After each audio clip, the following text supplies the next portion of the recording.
नमस्कार मंडळी, आज आपण बनवूया दुधीची भाजी। उन्हाचा तडाखा खूप वाढलेला आहे, गरमी खूप वाढलेली आहे। अशा वेळी आपल्याला शरीराला थंड ठेवणाऱ्या भाज्या आपण खाव्यात। ह्या गरमीमध्ये पालेभाज्या म्हणावं किंवा दुधी, गलका, भेंडी अशा शरीर थंड ठेवणाऱ्या भाज्या आपण शरीरात घ्याव्यात आता गरमीमध्ये।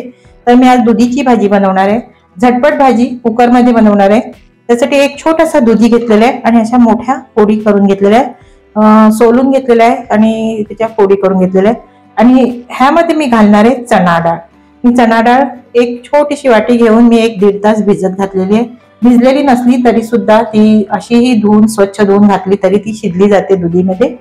आणि त्यासोबत मी घालणार आहे 1 बटाटा, 1 कांदा, ओल्या नारळाचा चव, कोथिंबीर, टोमॅटो, कढीपत्ता, 1 हिरवी मिरची, आलं आणि जिरं हे मी ठेचून घेतलेलं आहे। आणि आलं आणि प्रत्येक वेळेला मी सांगते की शाकाहारी भाजीमध्ये आलं जिरं ठेचून घातल्यानंतर शाकाहारी भाजीची चव अप्रतिम लागते।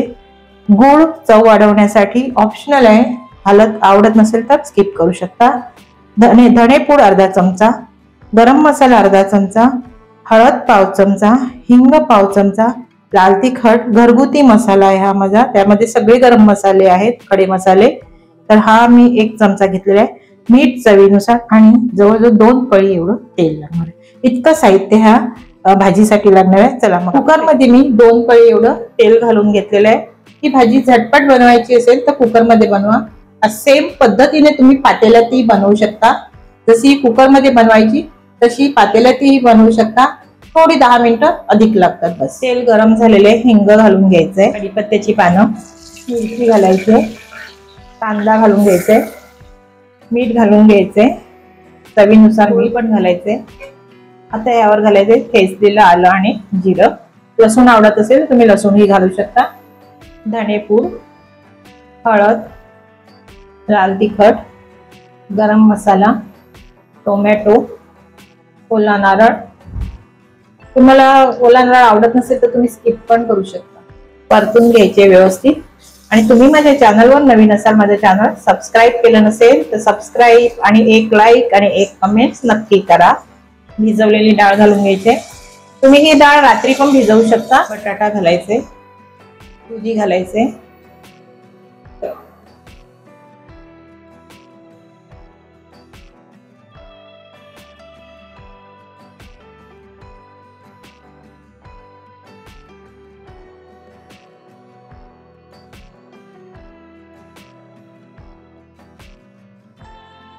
थोडीशी कोथिंबीर घालून घ्यायची। ह्यामध्ये तुम्ही दाण्याची कूट सुद्धा घालू शकता।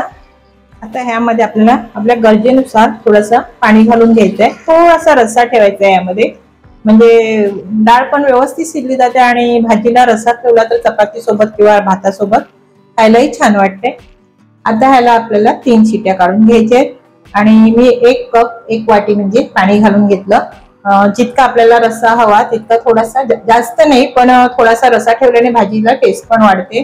आणि सुक्या भाजीपेक्षा ह्या अशा भाज्याला पण दुधीला वगैरे काही एक ठराविक भाज्याला थोडासा रस्सा ठेवला तर खूप छान लागतात। आता झाकण लावायचं आणि 3 शिट्या करून घ्यायच्या। बघा मंडळी, झटपट अशी ही भाजी कुकर मध्ये 3 शिट्टीमध्ये ही तयार झालेली आहे। बघा, मस्त अशी रंगही सुरेख आलेला आहे। आणि ही भाजी तुम्हाला, ही रेसिपी तुम्हाला कशी वाटली ते मला कमेंट्स करून नक्की सांगा।